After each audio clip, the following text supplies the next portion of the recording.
Africa Regional Series is the next event in June, and we're broadcasting live from this fantastic club, the World Chess Club in Berlin, right in the center on Unter den Linden Street. Really good place. If you get a chance, you must pop in. And we have to look at the remaining competitors. Just 3 players standing: Bibisara Assaubayeva, Humpy Koneru and Gunay Mammadzada. Who will also join Bibisara in the final? Well, we'll find out that later today. But for now, let's have a look at the prize money that they're winning. Yeah, there's serious money at stake here. We can see that Bibisara has already guaranteed herself €8,000, but who is going to join her? It's either going to be Humpy or Gunay.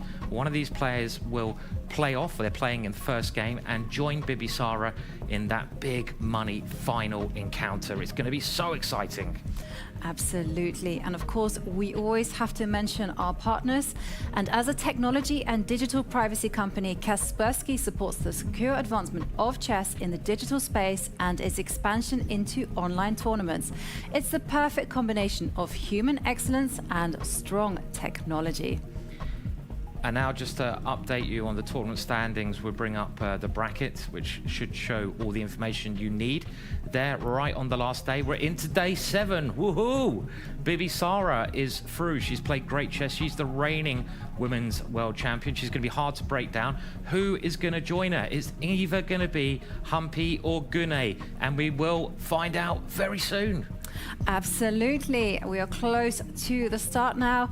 Let's have a look at the 3 players. We have Humpy Koneru against Gunay Mammadzada, and of course Bibisara Assaubayeva is awaiting the winner. But for now, let's have a look at these players' road to the final.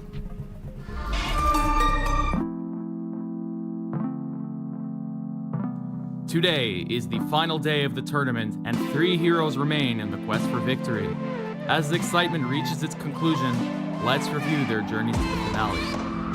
Bibisara Assaubayeva from Kazakhstan is the reigning back-to-back World Blitz champion, who remains undefeated in this tournament. Her first match victory came against Georgian legend Nana Dzagnidze, flagging Nana in 2 straight games for the first time in the Armageddon series. She then faced Humpy Koneru in a hair-raising match, ultimately winning on time in the Armageddon. After a smooth victory against Gunay Mammadzada last night, Bibisara secured her spot in the grand finale this September and currently awaits her opponent for the final match of Women's Week. World number 2 Humpy Koneru is also in the hunt for glory. The great Indian player dispensed a former world champion Alexandra Kosteniuk in round 1 to move to the winner's bracket.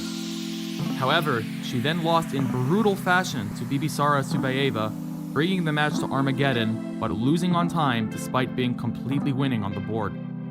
Humpy would nevertheless have better fortune in her next match, defeating Alina Kashlinskaya last night in Armageddon to reach the final day. Gunay Mammadzada's journey started against the great German number 1, Elisabeth Paehtz. After missing her chance to convert a win in her first game of the tournament, Gunay bounced back to take a match victory against Elisabeth. In her next match against Alina Kashlinskaya, Gunay achieved a crushing 2-0 match victory. However, Gunay's perfect run would end with a loss to the dominant Bibisara Assaubayeva. To win this tournament, Gunay will have to defeat both Humpy and Bibisara with her second life in the Armageddon series.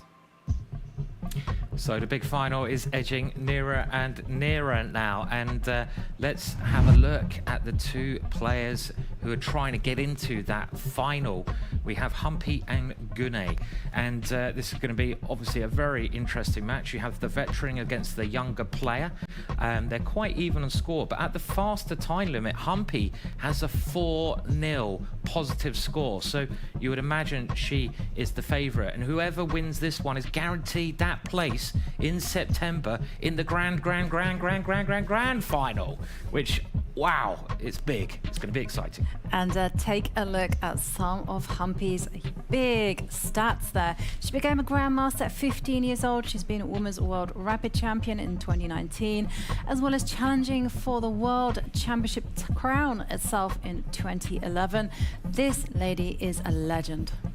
And let's have a look at Gunay as well. Her opponent, Gunay, only 22 years old, and sometimes youth helps you a lot in these situations, and what a lot of great things she has achieved in her life. An international master at the age of 18. She's been World Youth Under 10 champion. She's been national champion. She's just a fantastic player. Absolutely, nerves of steel, and we are moments away from the first match. Less than a minute, the clock is ticking down, and of course, let's remind ourselves of the rules. The players will play 2 games of blitz at 3 minutes plus 2-second increment per move. And if the match is tied, then it means everything will be decided by Armageddon. And the rules of Armageddon: white gets 5 minutes but must win. Black gets 4 minutes but is allowed to get a draw to go through to the final. And now our arbiter, Anastasia. Anastasia is making sure everything is above board. If there's any disputes, she will jump on them like a tiger on its prey. And there we can see the players getting ready. Humpy with the white pieces, Gunay playing black. Humpy, we've seen she's very impressive in these fast time controls.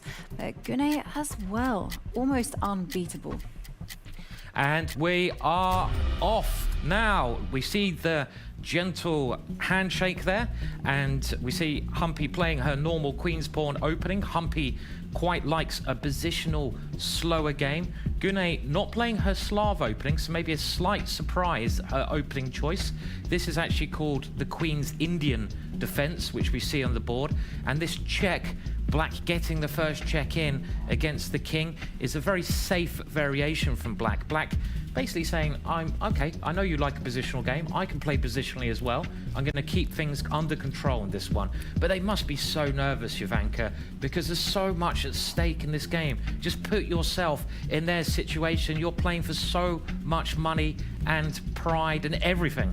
Absolutely, and of course they are playing for that coveted spot in September for the big finale, as well as a guaranteed prize of 8,000 euros.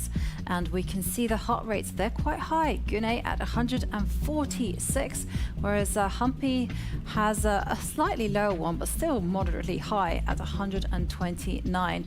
And it seems like Humpy is sticking to what she knows, and Gunay seems incredibly well prepared.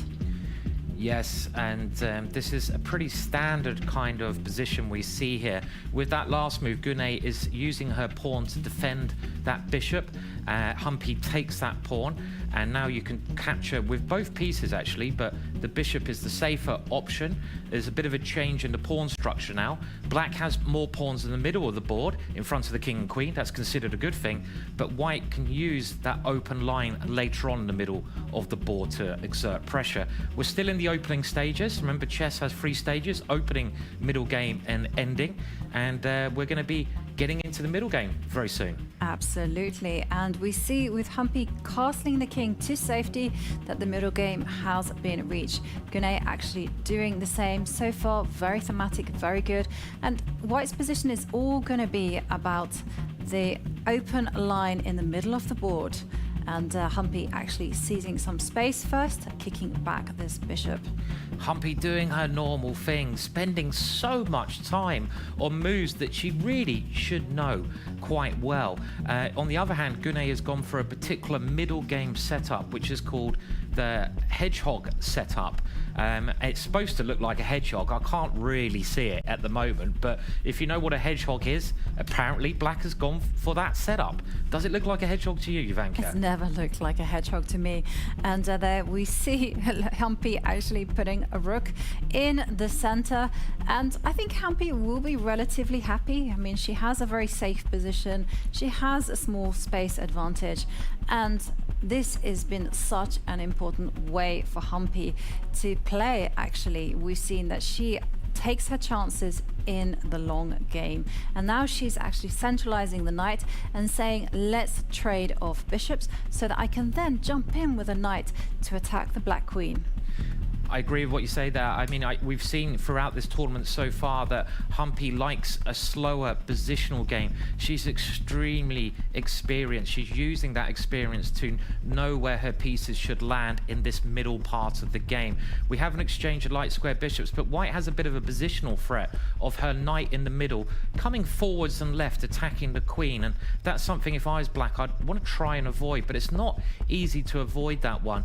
I would say everything's gone well for Humpy out the opening. She's got the kind of position she likes, and not all bad for black though, because black is solid. The hedgehog is a very hard opening to break down. You kind of curl up into a ball and you don't let your opponent get through to you. Yeah, having said that, I do think that black's position is solid, but there is one target that I think Humpy will zone in on, and that is the pawn sitting there on d6.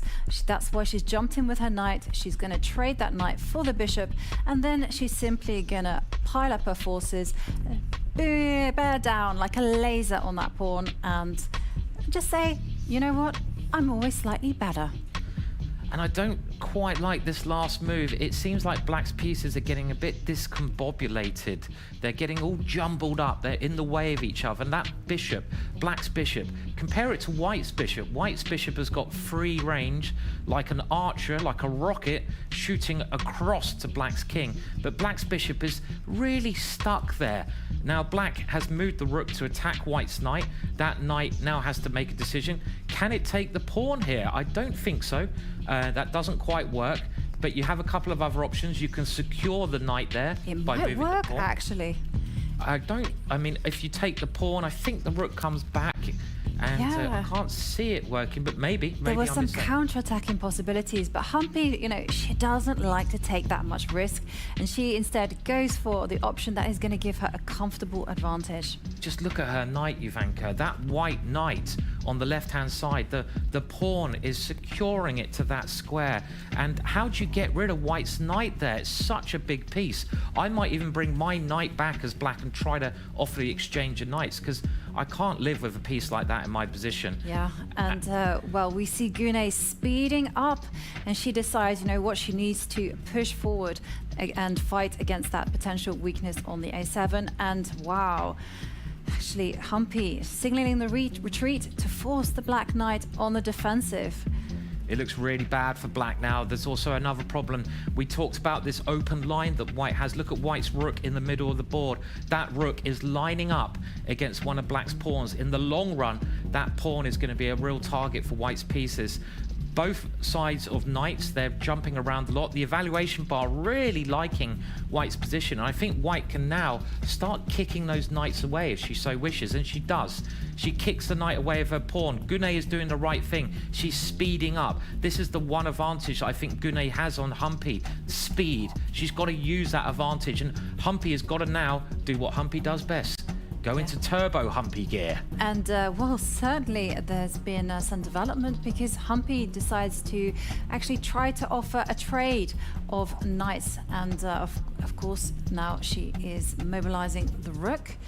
What's Gunay gonna do? It's very difficult to come up with an active plan for Gunay. Perhaps she can slide the queen to perhaps threaten something there against the white king, and instead she develops the rook. But like I said, Humpy has a target in mind. It is that weak d6 pawn, and she is doing everything she can to win it. And she has won that pawn in the middle of the board, so white has now gone one pawn up, and it's just that white knight. That white knight has stayed there throughout the game. Black's knight goes to a horrible square. Look at that pawn in the middle. It's a real thorn in black's side there, dominating the board. Black trying to get the knight back around. Keep an eye on the clock. This could be a key thing. Lovely check there. Horrible move to face, and that is going to win more points. It's certainly going to win some material there, and now we can see the rook trade, and take a look at that pawn on e7. That is a magnificent piece, and is also supported by the bishop. Now the queen comes in. Oh, this is situation critical for Gunay, and she doesn't have time. 3 seconds to... Ooh. She made that move with 2 seconds to spare, but Well, Humpy's pieces. Oh, hang on a nearly second. blundered She her nearly queen. blundered the queen. Wow, I don't know if you're watching, she had her hand on the wrong piece there. That's the only way I think Humpy can go wrong here. She's dominating the position. White's pieces are just coming right into the structure.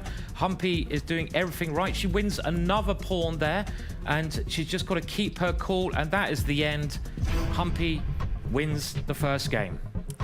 Humpy really was in her element in that game. You know, she got a very comfortable position with the white pieces. She had her target that she could just simply focus her attack on, and Gunay was struggling.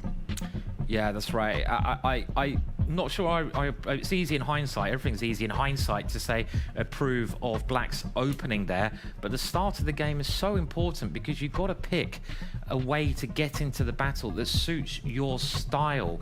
And it seems to me that the only style that really suited was Humpy. Humpy got just the kind of position she could use her extra years of experience to navigate. She knows where to put the pieces, and it went wrong very quickly actually at the start of the game for Gunay there. It just seemed like she didn't really know where her pieces should go, understandably, because it's a very tough opening to play. Right. Gunay's position really lacked the dynamism, and here we see that opening. We see Humpy with the extra space, and with that traitor bishop, you're going to see Humpy just plonk that knight on the c6 square, and that piece is actually almost going to win the game for white. Yeah, the hedgehog kind of got a little bit run over there, didn't it, by a rather large Humpy lorry, and it just destroyed the hedgehog opening there. And you can see Humpy just played so well and very calmly. She just did all the right things. She lines up against his pawn, and now she wins that pawn, and that was the first sort of tangible thing that dropped in Gunay's position. And again, I'm just so impressed how calm she is in these encounters. Yeah, and there we see that Humpy not only is a pawn up, but she has a magnificent passed pawn. And Gunay, seconds left on the clock. She is struggling for a plan, and suddenly that pawn got even closer to its destination. That's right. There was one little moment later on, I don't know if we got it, but around about here, Humpy nearly blundered her queen, but this was the end. And the reason Black resigned is that that pawn was one square away from queening. It was going to come a queen. So we're on, obviously, it's quick, it's fast, it's Armageddon. We're on to the next one already. And can Gunay come back? Absolutely. Gunay has the white pieces. We've seen Gunay play some fabulous chess. She's come very well prepared. She's come with a strategy, and we've actually also seen her be very successful in that long-term game. Just getting a normal position and definitely just outplaying her opponent in the later stages. Yeah, I think what Gunay needs to do here, she needs to go for a strategy where she doesn't get involved in these positions where she has no space and no activity. It's really hard to play those positions. Gunay, she has the advantage of the white pieces. She needs to go directly towards Humpy's king. Checkmate ends the game. Go Humpy king killing. You've got to go towards the king. You've got to go tactical. You've got to win this game to bring it into Armageddon. And we're off any second now. There we go. White must win this game to stay in the competition. And once again, the players are beginning the game with very high heart rates. 130 for Gunay, 126 for Humpy. And Gunay opening with her trademark king's pawn. And now here comes a sideline. But Humpy, she's been playing this opening for years. She knows exactly how to react. Yeah, I mean, I think Black's played the sideline slightly here by moving the knight in front of her king. This is a line which I've also played, trying to maybe take Gunay out of her theory there. And this position is pretty sharp, but I think theoretically it's supposed to be okay for Black. And Gunay is already thinking, which is not a good sign at such an early stage. You want to be very confident at the start of the game. And this exchange, well, I don't see any problem with Black's position at all. You could take with either the pawn or the knight here. And Black's pawn in the middle of the board, it looks pretty strong to me. It could be a real problem for White. Absolutely. And when you were saying that Black could choose a capture, I thought Humpy was always going to capture with a knight. That's she right. doesn't like structural weaknesses. And, well, Gunay agrees with you. That pawn on e4 is a nuisance, and that's why she targets it immediately. Yeah, maybe Humpy should have gone against her instinct there, because Humpy could have doubled her pawns but gained time by attacking the bishop. That might have been a more aggressive move, but Humpy's a very traditional player. She likes playing in a way where she doesn't damage her position. She wants to slowly get the upper hand with the better pawns, the better pieces. The question now, how does she defend this pawn in the middle? White is threatening just to go queen takes pawn check, winning a pawn. So Humpy, probably out of her theory now, has to think of a good way to defend it, and it's not easy to see how.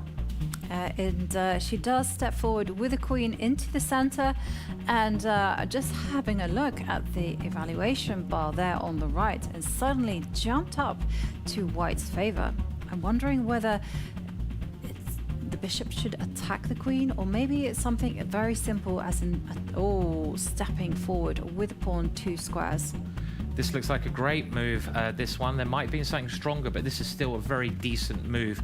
White is getting the center. White's pieces on the left-hand side that are sleeping, the knight and the bishop, they can be moved out very shortly, because now you're making room for the dark square bishop, that last move. White will castle, and the question is that black pawn in the middle strong or weak? At the moment, it looks weak, and if it is lost, White will be a very strong and good pawn up. So Humpy coming to defend that pawn with another piece, and I expect White should just castle and finish her development now, keep the time advantage on Humpy. I would be pretty confident as White here. I think the opening's gone a lot better for Gunay than it did in the first game. She could be a lot happier with this position, I would have thought, Jovanka. Yeah, absolutely. I agree with you. And I like your suggestion of castling, but Gunay has decided to develop the dark square bishop with tempo. It's now attacking the pawn on c7. So once again, Humpy needs to play some defensive moves as opposed to playing the developing moves that she really wants to be doing. Humpy doesn't look very comfortable here, and her time is ticking down. This is great chances to go to Armageddon if it keeps at this pace. White is attacking that pawn with that last move. White's knight can come out next move, putting pressure on Black's pawn in the middle. So Black now nearly losing the queen, because the bishop can attack the black queen now, and it has nowhere really to go. That could be a very scary move to face. There could even be something else, but bishop attacking the black queen looks like an obvious choice to me. Yeah, I have to say I didn't think that this move was possible on account of this attack against the queen. Maybe it's not possible, but it is blitz, and you have to find sharp counters to your opponent's move. She's going to play it. She's played it. Good move. Only 1 square for the black queen. It has to come all the way over to the side of the board, and after this move, maybe White can even attack the queen again. If you're really brave, you've got to be brave as White here, because you have to win. Maybe use the pawn, attack that queen again. That would be my first choice here. You've got other decent options. Looks like she's going to go for something a bit more simple. Might be a good choice as well, though. She trades the bishops and now develops the knight. But I do feel that this allows Humpy to get back into the game. Humpy is able now to get the king to safety. She can also bolster the protection of that pawn by pushing the d pawn forward. No, she goes safety first. And now it's not possible to capture that pawn in the middle. I think Gunay had a golden opportunity to put a lot of pressure on Humpy's position, and she missed it. I agree, and at some point, well, both sides are now castle. We're into the middle game, but this is a problem move, because now Black has 2 pawns guarding each other in the center. Before it was 1, but those pawns can look after each other, and I'm starting to like Humpy's position. They're both speeding up. White's got to waste time giving the bishop a square it can retreat to. It's still okay for White. White still has chances in this position, but it's more of a Humpy position. Humpy has control of her middle, the middle of the board now. Yeah, and I agree with you. I mean, take a look at that pawn sitting in White's half of the board. I mean, that is such a wonderful pawn. And Humpy, she knows when she can make those luxurious little moves, making some air for the king. Also, perhaps she's even thinking of extending on the king side. And, well, Gunay just deciding to break out. I think this is a great move from Gunay because later on she needs to get rid of that pawn. It was far too dangerous, and Humpy now down to 24 seconds. Humpy only needs to get a draw to go through to the final. She must be scared here. Gunay's heart rate though is much higher, 149 against Humpy's 130. How is Gunay going to play this? I just say, if I was Gunay, just play quickly. Play quickly. Get rid of that bishop. Swap it off. She is. Just play it. Don't hesitate. Play. And that's what she's going for. But Humpy said, you know what? I like my bishop there. And take a look at those very classy moves that Humpy has been making with those pawns on the left side of the board. She completely dominated White's knight. And again, the players really reaching a critical stage. 23 seconds and ticking down for Gunay. And she seems to be hesitating. Yeah, and she's got to move quick, and she is moving quick now. Keep an eye on that clock now. This is one of the key things. Humpy is 15 seconds. It's still a position where White has chances, because if we get to an ending, Black's pawns are on light squares and they could be a real target for White's bishop. And this might be an ending that Humpy does not want. The bishop starts to attack one of those pawns. I'm starting to think actually that White is not doing so badly here as long as she keeps that tempo up. And one thing that she can do is she can destabilize the protection of the e4 pawn by actually pushing up her own pawn in the middle. But Humpy attacking the queen with a knight, retreating. 12 seconds for Humpy. I love this next move, getting the queen. Bishop takes pawn, now wins a pawn. It does win a pawn. Oh, fantastic stuff. Is she going to see it? Bishop takes pawn. Well, no, she doesn't seem to have spotted it. And she's got 10 seconds left. Moving the king is also good. White's queen has infiltrated into Black's position.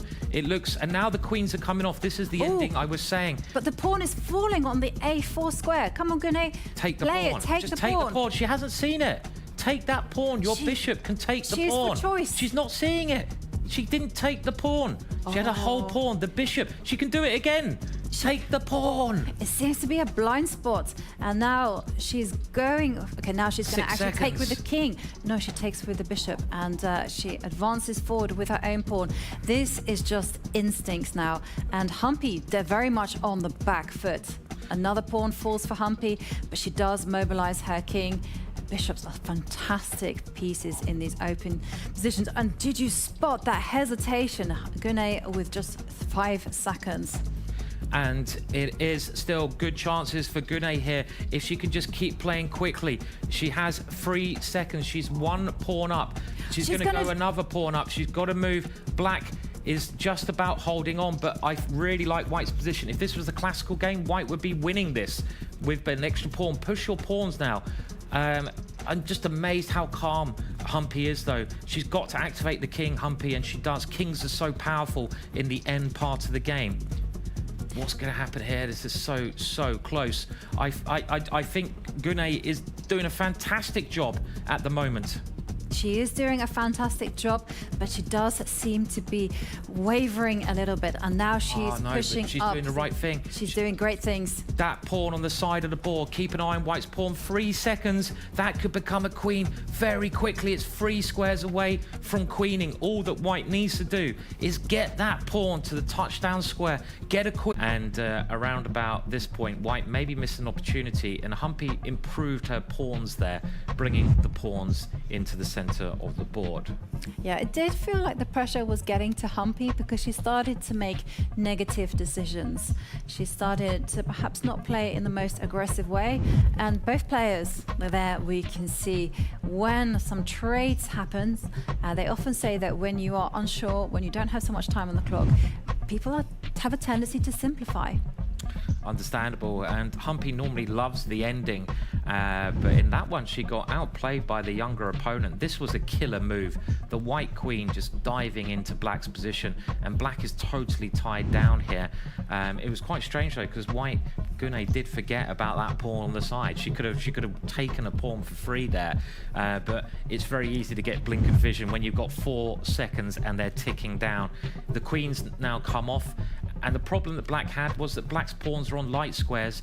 White has a light square bishop, so White can attack those pawns with her bishop, which she did. Yeah, And very impressive endgame from Gunay, managing to keep her head calm when the position was very, very tense. And now we see Gunay in her element. She knows she just has one task, and that's to advance the A-pawn. And there we see the final handshake. And Gunay did make it to the Armageddon. Wow, so we have Armageddon, and it's going to be something special, this one, because whoever gets through, it's just one game away now. It's an extra, I think, well, something like 10,000 euros, but you're guaranteed a place in the final event of this tour as well. You get to play in the final of this event. There's so much at stake here, and it's going to be tense. It is going to be tense. 8,000 euros on the line for both players. And like you say, Simon, the glory of playing in the grand finale alongside some of the biggest names in chess. And there we see the players in action. And Humpy, once again, she is playing the Armageddon with the black pieces. She did say that she lost the toss yesterday. So perhaps she is just unlucky with a coin. Yeah, I mean, she's certainly not unlucky at the board, and both their heart rates are starting quite high. So the way this works, let's just remind everyone, this is the Armageddon game. White starts with more time than black, 5 minutes against 4. The clocks are ticking down. You can see the times. The heart rates are high, but they don't get any extra time. They don't get any time added on as they make their moves. And we see the same opening pretty much as last time. And this queen now comes into the middle of the board. White's going to try to open it up with d4. And one thing you don't want to do here is get under a minute, because you just don't get that added time.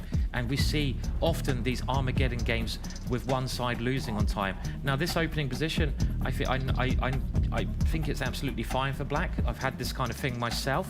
I don't think Gunay has got the position she got in the last game, but all the pieces on the board, all to play for still. Definitely all to play for. And one thing that will be giving Gunay hope is that black's king is still not yet castled. You can go bishop takes knight here. She is going to go bishop takes knight. And the big question is, what is she going to play? Pawn takes bishop, bishop takes queen. And we see her reaching for the queen. And now the queens have left the board. And talking about the heart rates, we can see Gunay's is very high. It was around 150. It's now gone down to 141. Both players feeling the pressure. I may have even had this position in a big game myself, and I think Humpy will be a lot happier in this game than the last one, because the queens are off the board. You only need a draw. That releases a lot of the tension, so you don't have to calculate as much. Yeah, I like this move. Just keep making exchanges. White can now take the knight, which she might do. I think she should do. I think she should do as well, to get a better pawn structure.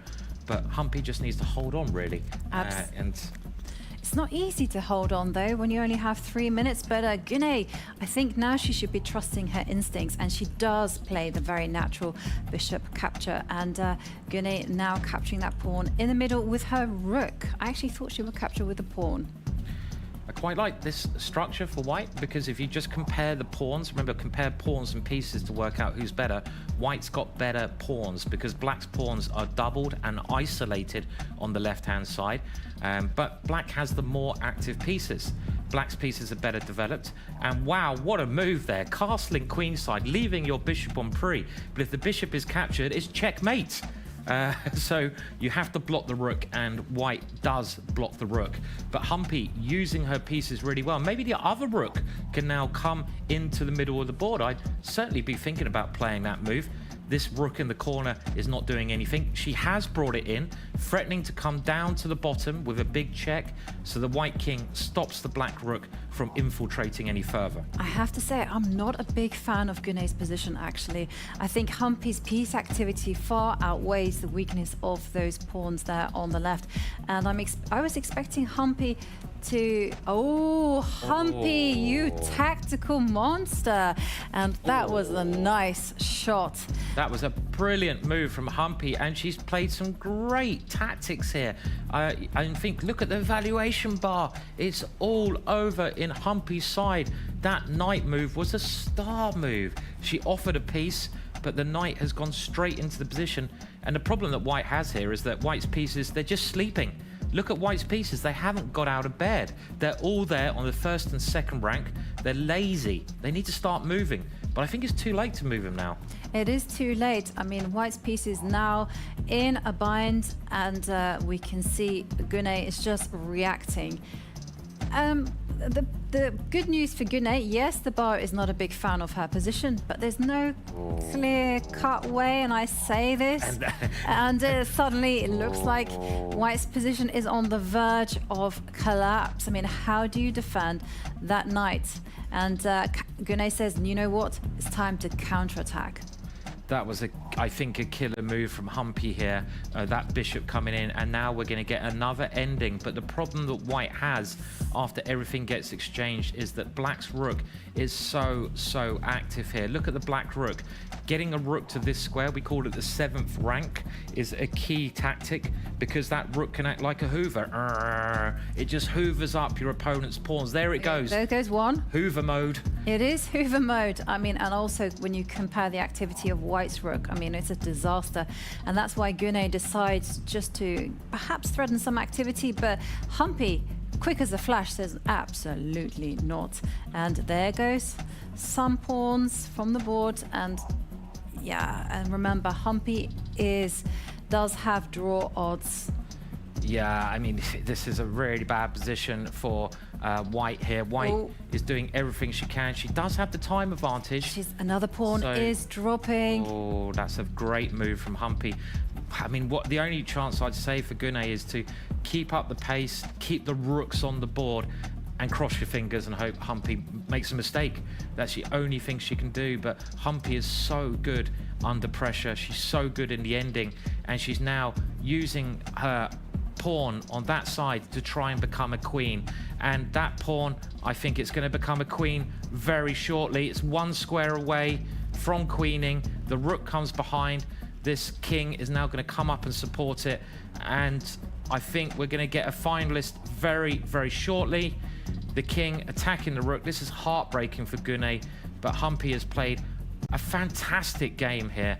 Absolutely brilliant. She's combined good opening, good tactics, good vision, good time. She's done everything right in this game. Yeah, absolutely. I mean, Humpy really does level up when it comes to these time controls, and now she's just worked out that this king and pawn ending is hopeless for white, and that pawn is unstoppable. And we see the handshake, and it is Humpy that is the victor. Well done, Humpy. Fully deserved there. I mean, these things are always heartbreaking because, you know, for Gunay, you go so far in the tournament and you get a very close game, but you just can't finish it off. And Humpy showing her class there, getting the 2-1 victory, and that puts her now into the final with that very I feel like that was one of the highest quality games I think we've seen that in total from Humpy.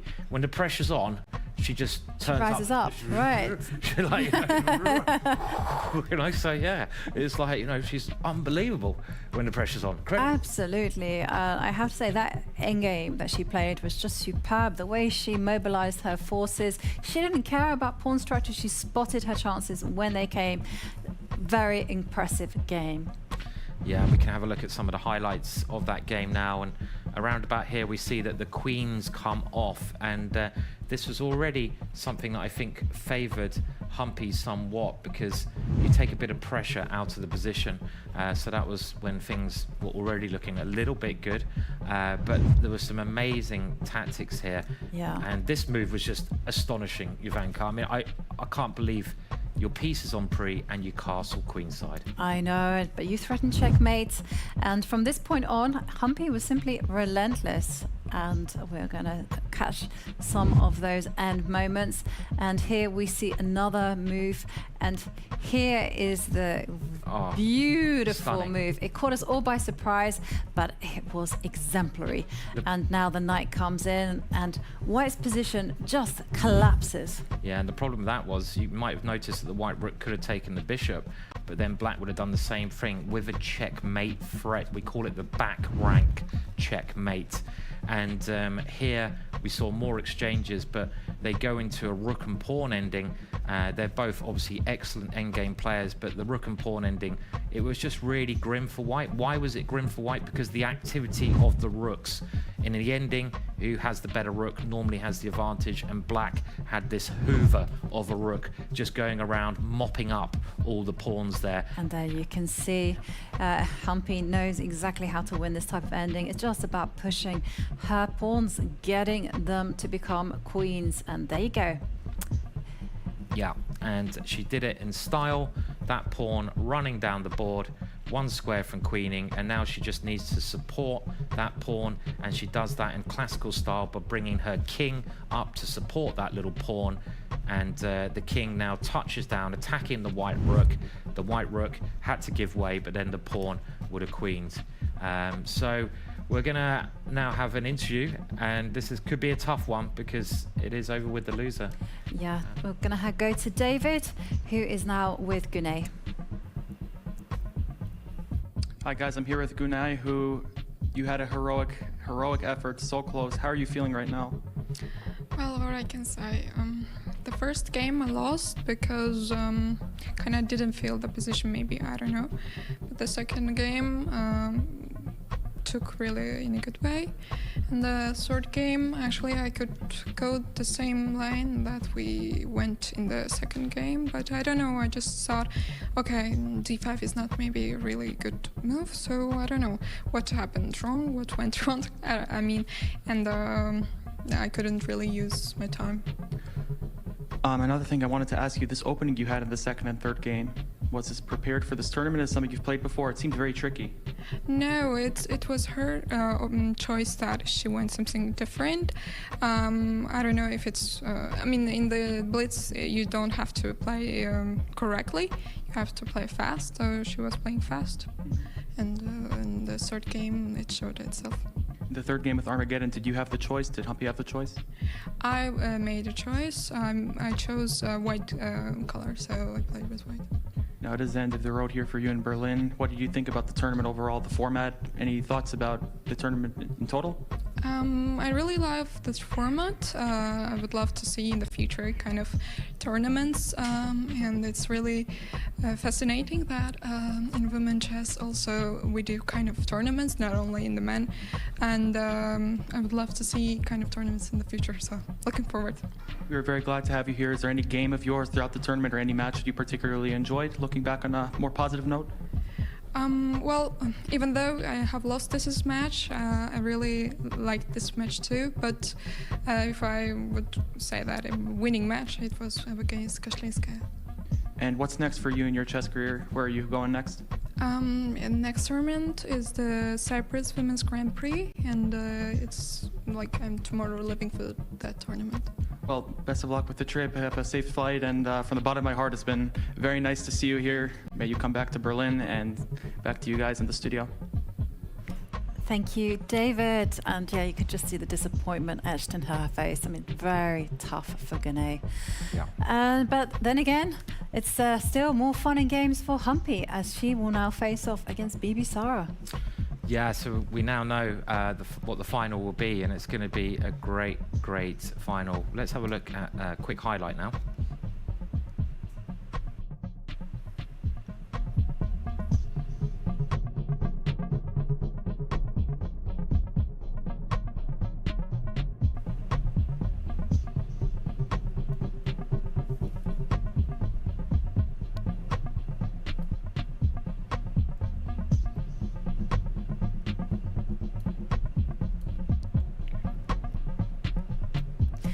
And of course, we have to mention our partners, FIDE Online Arena, which hosts rated tournaments and games 24 hours per day.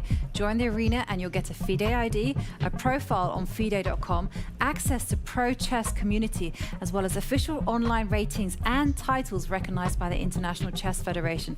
There's prize money tournaments and so much more. So play official games at chessarena.com. Yeah, so it's final time, it's getting nearer. It's creeping up on us a little bit, and we of course know who is playing Bibisara now. Bibisara has won every single match so far. She actually beat Humpy in a previous battle, but this is the big one. This is what counts. This is the big prize money one. The good thing for both of these two players is that they both now get into the final competition of this, the September all winners final, so they can relax a little bit, but they got the first place first to fight for. Absolutely. And Bibisara still on her second live. She's 19 years old. She became an international master at 16 years old. She's also the back-to-back women's world blitz champion, winning in 2021 and 2022, and that achievement puts her in the Guinness Book of Records. And if that's not enough, she's also a rhythmic gymnastics champion. She's a busy person. And we have her opponent, the fantastic Humpy, who just played a really good game of chess. Grandmaster at the age of 15, incredibly young for anyone in the world to become a Grandmaster so young. And you can see some of her other achievements there. And there's many, many more which don't fit on the screen as well. And we can also just have a look at a video, give us a bit more information about these two great players. I like to play initiative and, of course, attack. I like tricky positions when my opponent needs to find only move, and where I have chances even if my position is worse, because he needs to calculate a lot of variation, and if he don't do it, he have a mistake. I'm more of a positional player, but I do take risks when the situation demands. I would say I'm more a very steady player in a classical format. It's rarely that I gamble things or I just make too many sacrifices or something like that. I just don't do those kind of things usually. And earlier on, we did ask the players who will win the tournament. And here are some of their answers.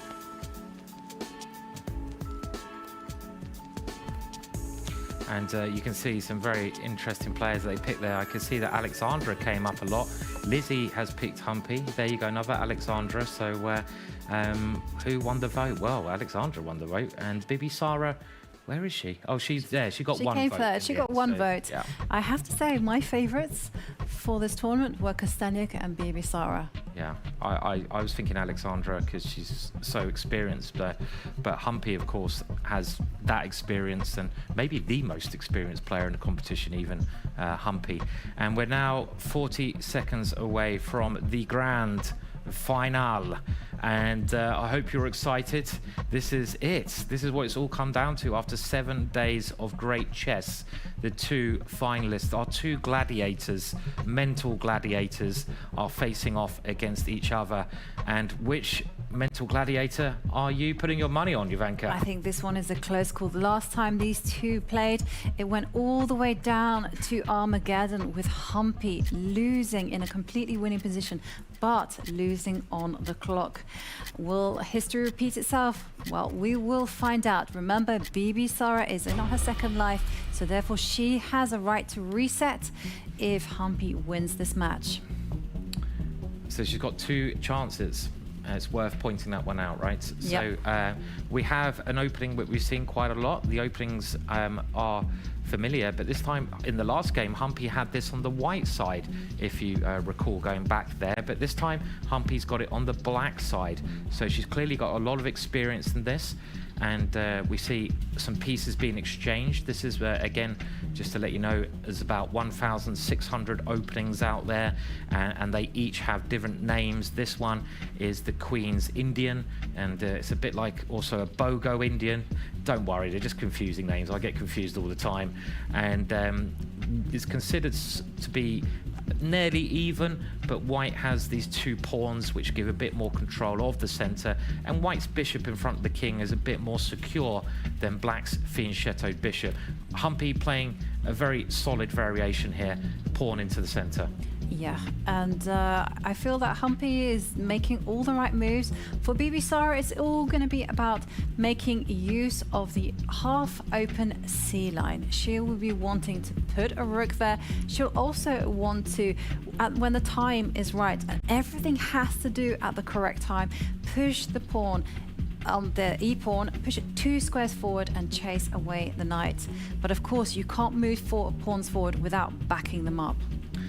And this last move from Humpy, a little bit of a surprise to me. It's more common to see the pawn capturing there, because now white does get these 2 pawns in the center of the board, and these 2 pawns can really generate an attack. Remember, the center of the board is the most important part of the board, and look at that pawn, it's racing forwards, and I could see black's king becoming under a big attack. We actually saw Bibisara beat Humpy in the earlier round of this competition with the same pawn structure. She used that pawn to really start an attack against the black king. It's not that bad. I like this pawn structure as white. Maybe it's personal preference. Both of their heart rates a lot lower now as well. It is a lot lower. I have to say, I do find Bibisara's choice very risky, because if things go wrong, black has a very nice post there in the middle of the board, and also a very clear-cut plan. White has now put a pawn on the e5 square, and that means only one thing. Those pawns are pointing to the right, and this is where Bibisara needs to focus her play. And, well, I did not expect the knights to get traded off, but that's happened, and Bibisara now capturing with that pawn, supporting the pawn in the middle.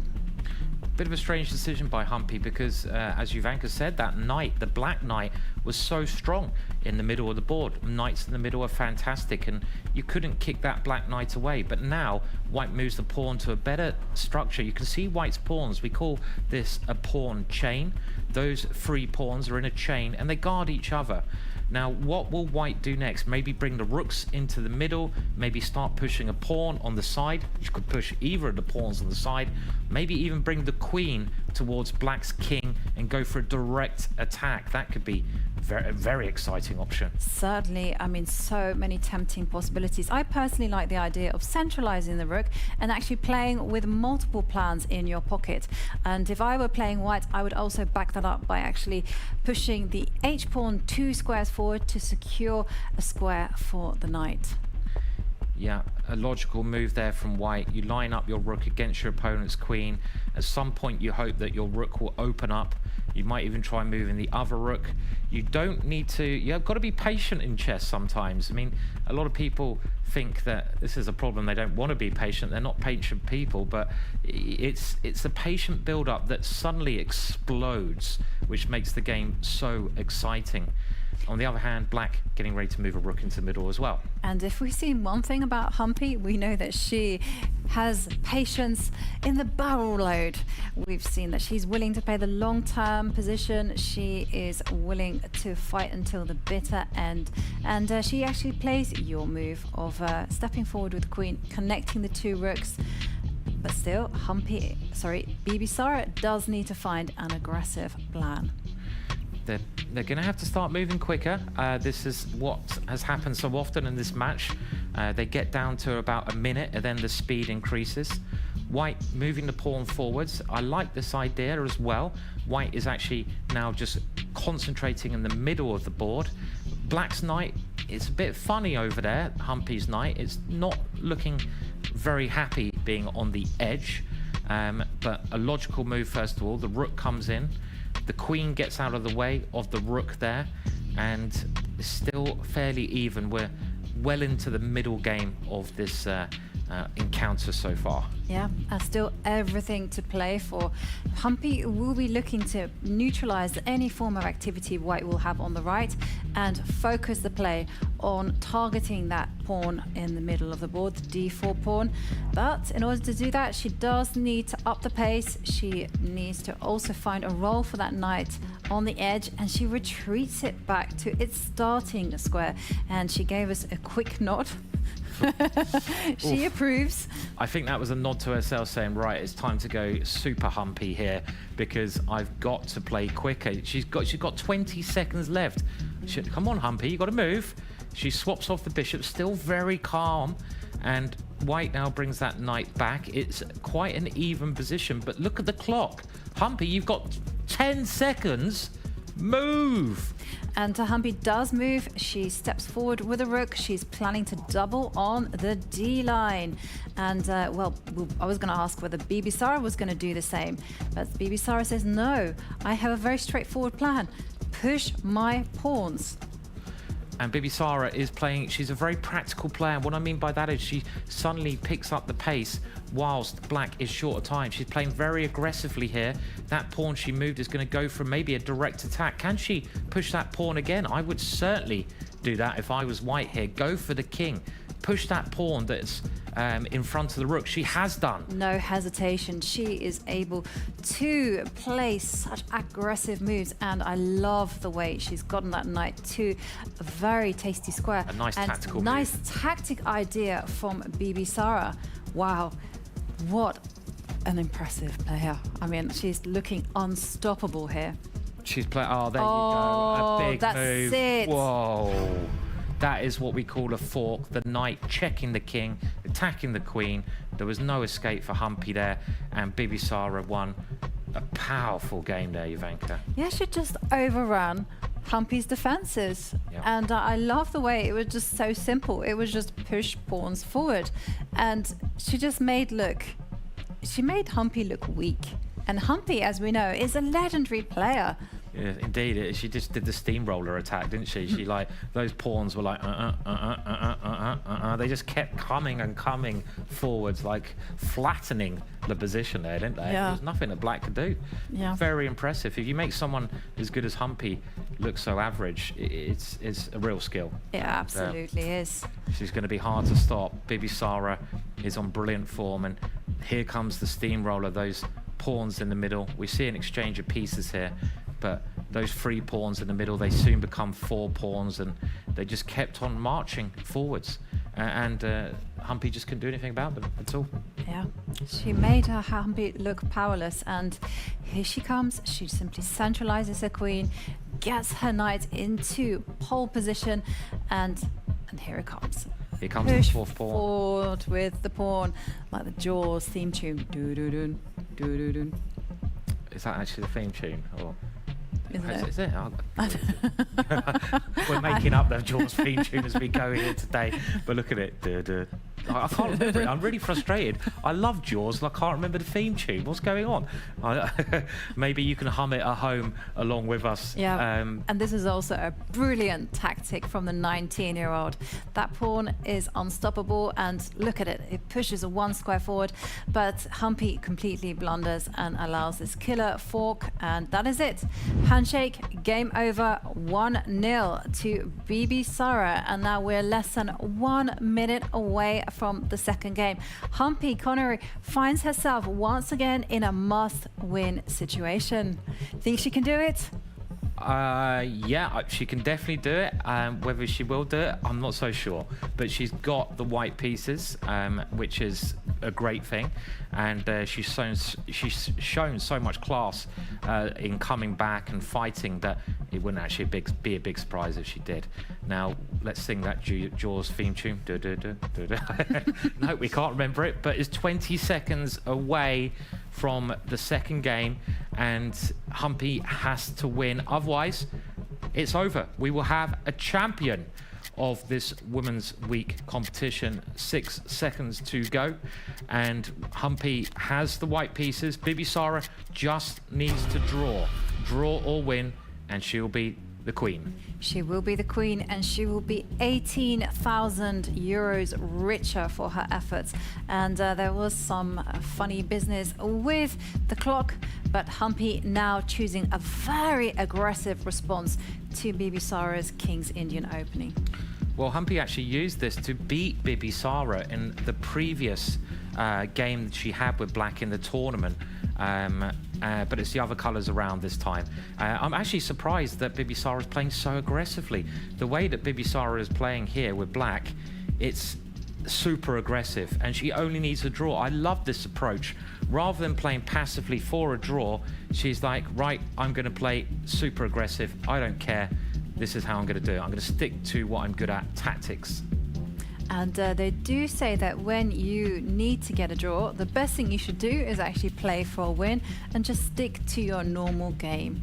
Don't start playing solidly, because then you'll start making negative decisions, and that could affect the state of play. Agreed. And we see it's quite a weird structure of the pawns there. We were talking about a pawn chain earlier on, and you can see both sides have interesting pawn chains. Humpy taking her time again. The next stage of this opening will be for the players. Oh, look at that stare. That was scared the hell out of me. If my opponent started staring like that, I think I'd have a little nervous breakdown. That was one stare there. But they both got to get their knights and bishops now into the battle and get their king safe. So I expect white will move her bishop, maybe with a check, and try to castle. And black will also try to castle any moment. One thing black does do in this type of pawn structure is actually to push the h pawn 2 squares forward and push it as far up the board as you can in order to destabilize the white knight. And there we see a check from Humpy. Humpy has to block that check. Will she step with the bishop or the knight? I'm preferring the bishop, actually. Yeah, the black king is attacked there, and you don't really want to move your king because you won't be able to castle. Castling is a much better way to get your king safe. You should always think of 3 things when you're in check. Can you take the piece that's checking you? Can you block the check? Black has blocked the check. And last, and sometimes least, moving the king out of the check. If you can't do any of those, it's checkmate, and you have lost the game. Now, white simply castles, black castles, both kings are getting safe. White has 2 more pieces, or I say 2 more knights and bishops to get in the game. Structurally, this is supposed to be a better structure for white.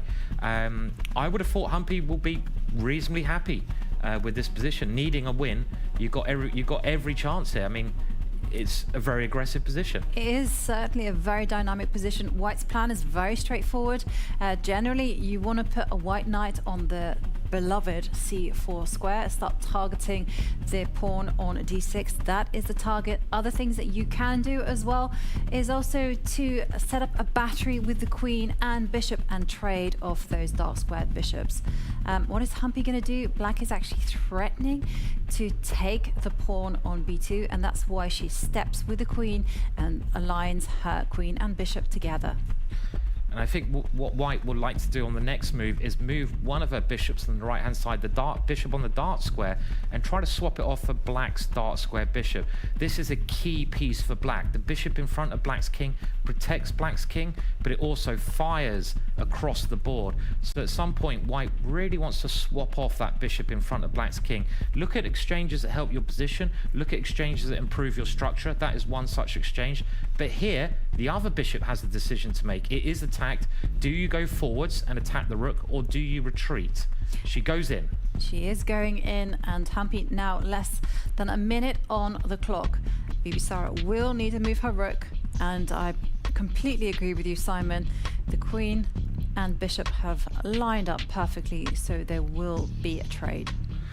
So, and this is also a good move. You mentioned the square earlier, Jovanka, that white knight has a lovely square it can move to next. And but that bishop that white moved in, is that actually in a bit of trouble? I don't know. Oh, I don't know. I like this move from Humpy. She's exchanged off that really strong bishop. That is supposed to... Okay, she has got a good square for a knight. It might not be the end of the world, but double-edged positional choice there. Certainly double-edged. And I have to say, I do feel that Bibisara has survived the worst of it. It's just now about consolidating the king and restraining white's potential pawn advances in the center. If she can do that, she will stand in good stead. And Humpy, once again, needs to come up with an active plan. But for now, Bibisara is on the defensive.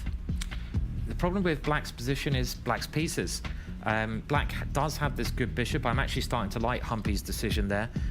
Very clever in some ways. Look, white's pieces are better than black's pieces. Right. Look at all the black's pieces. They're all next to each other.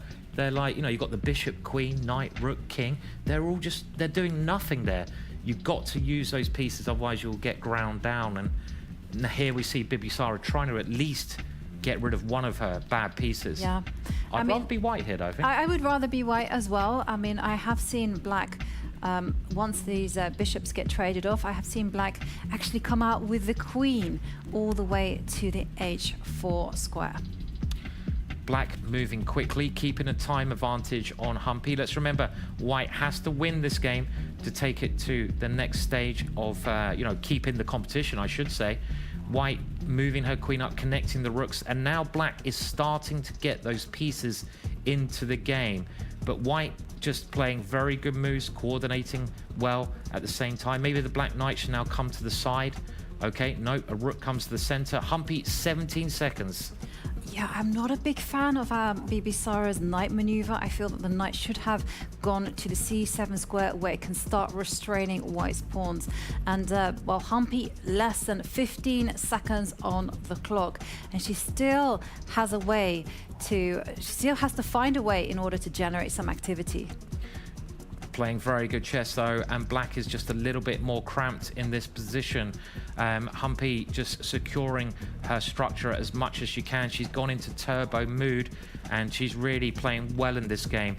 Bibisara, that last move, it's a very passive move. It kind of shows that black doesn't have a plan. I think there's a good chance that white could come back in this game. And well, black actually coming up with a threat of putting the knight on the b6 square and offering a trade. And Bibisara now 20 seconds left on the clock. She has to trade pieces, and instead she steps forward with the queen. Again, she's asking Humpy to take an active choice. Yeah, and you can see all that Bibisara is doing now is going backwards and forwards. She's basically saying to Humpy, you have to try and break through. I can draw. What are you going to do? And what Humpy's going to try to do is push that pawn in front of her rooks. She's moved both of her rooks like a shotgun behind that pawn, and at some point that will be the breakthrough. But the clock time's 3 seconds. And now we see a trade of knights, but still, can Bibisara handle white's threat of actually pushing the pawn forward? And here it comes. It is chaos on the board. And if Bibisara can't survive this, that's it. She will be lost. Brilliant play from Humpy. Humpy is dominating the game. And, oh, a piece gets knocked over there. What happened? Are they stopping the clock? Whoa, that was strange. You've got to be very careful knocking your opponent's pieces over. That might have put Humpy off a little bit, and she now knocks another piece over, but the knight comes in. It's still very good for Humpy. Keep an eye on the clock. Oh, and this one is a killer because the bishop is now falling off the board. Moving the knight back. I don't think she saw that one. I think she was a little bit still in shock there. She could have won the bishop, but it is really just on the clock. Bibisara is keeping things just about under control. She comes in with a check. Bibisara defending well. She's won a knight there from nowhere. The white knight has just dropped off. Humpy is a piece down. She goes for a pawn on the side, attacking black's bishop, but this is falling apart for Humpy at the moment. Yeah, and another pawn will fall off the board, and Humpy just pushing the d pawn forward, but it can be corralled. And oh, a piece is a piece. Although Humpy is trying. Okay, Bibisara now giving a check. Can Bibisara force the repetition and walk away with the 18,000 euro first prize? And the answer is yes. Wow. Wow, wow, wow. The game ends in a draw because they repeat the position 3 times. There was no way the white king could have escaped that one. And I think it was actually a draw there. It doesn't matter. It's still Bibisara who goes in, well, wins the whole competition. I was going to say goes through to the next round. There's no more rounds left. That is it. It's done. She's done all the hard work and she manages to beat Humpy. Humpy's going to be very upset there because she was winning that game quite easily. It was just the clock which was against her. And we can see the winner now. Fantastic, smiling, walking through there, looking happy. Yeah, she is walking the champion's walk. She is the winner of Women's Week. What a performance. I mean, she was unstoppable. She won every single match. I feel like she put the right amount of pressure on her opponents. It's no coincidence that she actually won 3 times by flagging. Yeah, Yeah, I mean, she did everything right for this time limit. This is the quickest kind of chess you can get, pretty much, you know, at this kind of level. And she just kept the pressure on her opponent. I mean, we're in the middle game here. If we just look at some highlights, and Humpy was playing very good chess. She made this decision to give up her bishop for that knight, and it was actually a very clever decision because her knights were so dominant later on in the game. And Humpy was doing very well around there, playing great chess. Yeah, and you can just see Humpy does have a dominating position. She has a straightforward plan, but the only problem is that she doesn't have so much time on the clock. And it was certainly a nervy end to that game. Yeah, it was very exciting at the end here, and this is where White was starting to come through in the middle of the board here. You can see Humpy very short of time though, the black bishop coming in, and that was the key move, opening up the center, the key push to get an advantage. But it was really down on the clock. That was the problem at the end. Yeah, I have to say, I have to compliment both players on their resourcefulness, because it does look like White's position is overwhelming. And here comes a sneaky move. And Bibisara actually giving a check. And now the protection has been released on the knight. And she just nets material. And suddenly, just like that, the position has completely changed. And I think that's been one of the key things throughout this competition, that Bibisara has just been so sharp tactically, spotting all the possibilities when they come along, when she's very short of time, and a good victory, brilliant victory. And here we have the closing moments where Bibisara forces the draw and nets herself the title of champion. And let's go over to David, who has an interview with Humpy. Yeah, I'm here with Humpy. You know, today you did get halfway there. You will be here in September again, but I'm sure you wanted to take first place. How are you feeling right now? Yeah, today it was all interesting games. I think even in the semi-finals, it was a good fight. And in the finals, like when I had black, I was aiming for c5 in many positions, but she showed a great depth, because in most of the cases she's getting this queen c2 and knight g5 idea with an indirect attack on d8 queen, and she did not allow me to play this c5 breakthrough, and that gave her a very good advantage. And with White, I think I managed to do well. Like, I created some mess, and towards the end I think I should be winning somewhere, but it was just 4-5 seconds in the clock, and I couldn't find it, and it ended as a draw. You did very well in the semi-final. Are there any critical moments though in the final that you have in mind? No, actually I didn't think too much about this, because blitz, it's very difficult to prepare for every opponent and every opening, so I just wanted to be practical. Yeah. And I think you had to write down who you thought would win the final, and Bibisara, I think, actually wrote you. So is there anything you like to say about Bibisara and the future of her career? Well, definitely I think she has shown some flawless chess.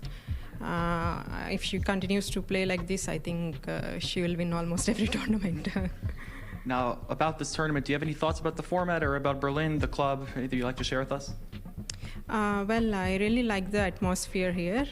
It's very good, and it's also quite an interesting format. I'm also looking forward to come back in September. And you will be playing against some of the best in the world and securing your spot alongside them. Yes, so that would be a big fight, because we'll be having all top men players in the event. Probably we will be the Thailanders in the tournament. So yeah, it's a great opportunity for me as well to compete. Yeah, it's going to be very exciting to have you here. Last question I'll ask you, is there anything coming up in your chess career? I'll be playing St. Louis this month end, and also I'll be playing in the Mahindra League in Dubai. So there are a lot of tournaments this season. Well, obviously we would have loved to see you get first place, but you will be back here in September. Maybe you'll get another shot at glory. It's been really great to have you here, and we appreciate you coming. Hope to see you back in Berlin soon. Simon, Jovanka, for the last time, take it away. Well, we have the winner of the whole Women's Week competition, and it is Bibisara. And first of all, does it feel good? Yeah, of course. Yeah, it wouldn't feel bad. It has to feel Yes. good, right? So, Yeah. and the two games you had there, do you want to take us through them? The first game looked good quality. Yes, I don't know why I don't nervous at all. I play calm and have very strong attack and just won a game. Were you surprised by her opening? I'm preparing to the Queen's Gambit, but she played this variation. It's okay. I'm not surprising. I just play what I know. Yeah, it worked very well. And then in the second game, it looked like your position was not as fun to play. Is that right? I mean, how are you feeling there? Yes, I don't like my position. In some moment when I played King B8, she have a Knight A5, I think, and Knight C6.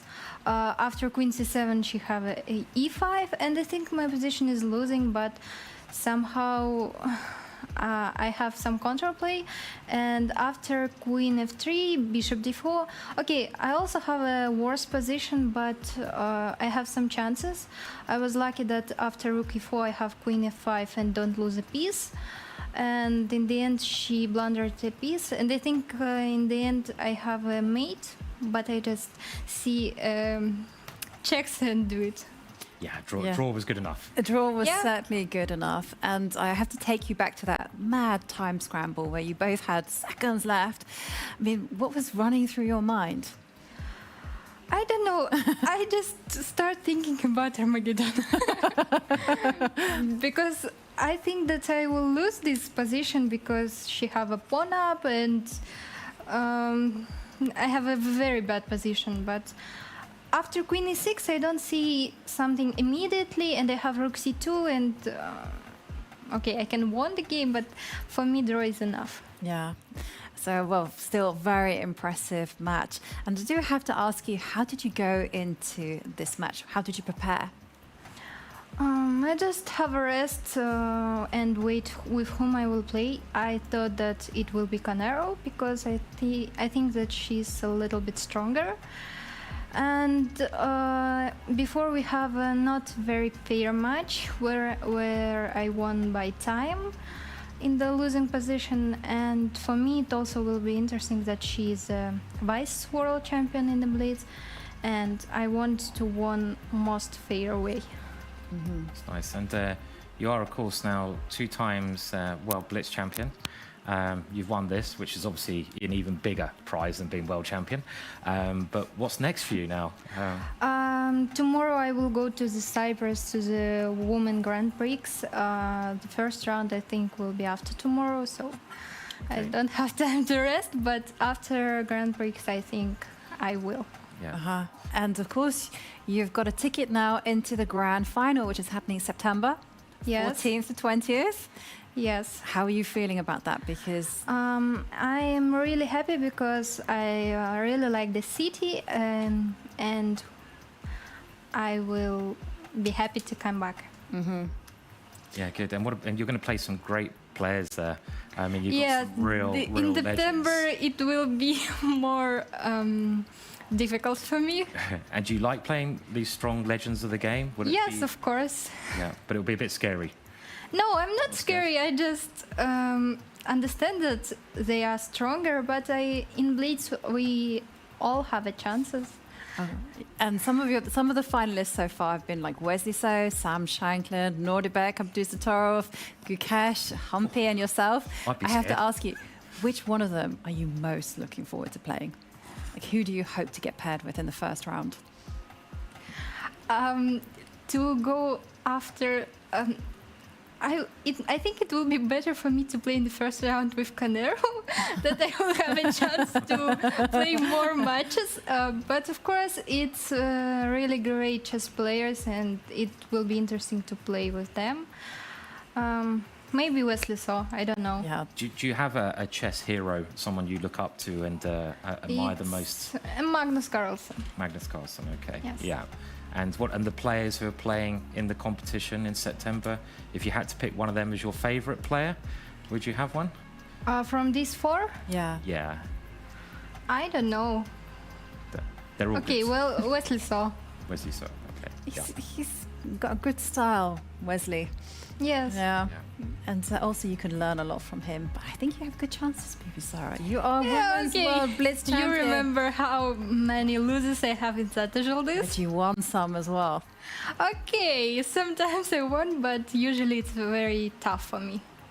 Yeah. It's going to be incredibly tough for everyone, I think, playing. But you've enjoyed Berlin, and did you find your bicycle in the end, or did you just go walking? No, unfortunately, maybe in September. In September, yeah. Yeah. Well, make sure we get a Yeah. bicycle for you so you can see Berlin on a bicycle, right? Okay, yes. So, okay, Thank good. you. And so you're playing in Cyprus next. Do you have any other tournaments? I'm planning to play in the World Cup, and I will play in the Singapore. I don't know the name of the tournament. It's also a blitz. And I have Asian Games in September, this tournament, Grand Swiss, World Team. I have a lot of tournaments in this year. And what surprise that it's most of them women tournaments. Yeah. And it must be when you're away so much. I saw an interview earlier. I've got a cat I'm very fond with. You've got Gucci, is that right? So Yes. Do you miss Gucci when you're away so much? I miss Gucci, but also I miss my parents because last time I don't see them very often.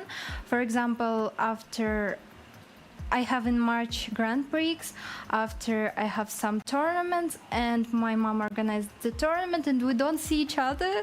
I think in the last 2 months I saw them maybe 10 days. Wow. And also I have a little sister, so I miss them at very.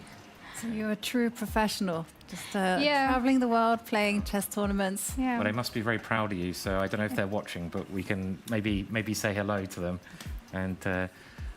And do you want to say something in your own language to anyone who might be watching out there? So just to say hello, because we've got to learn. Всем здравствуйте.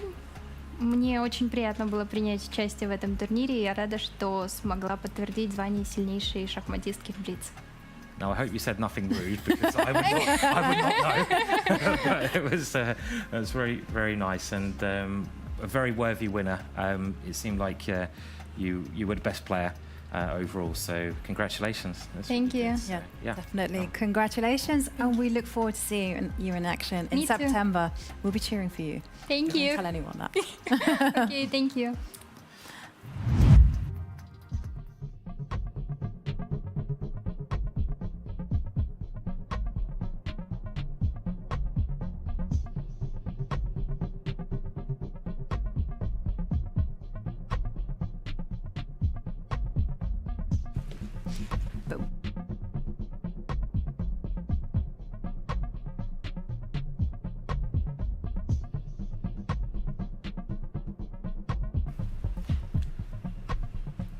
And we, of course, have to mention the official partner of the Armageddon Championship Series, IT.com, a domain registry like no other. It provides a platform for anyone to create innovative domains and effectively showcase their online presence.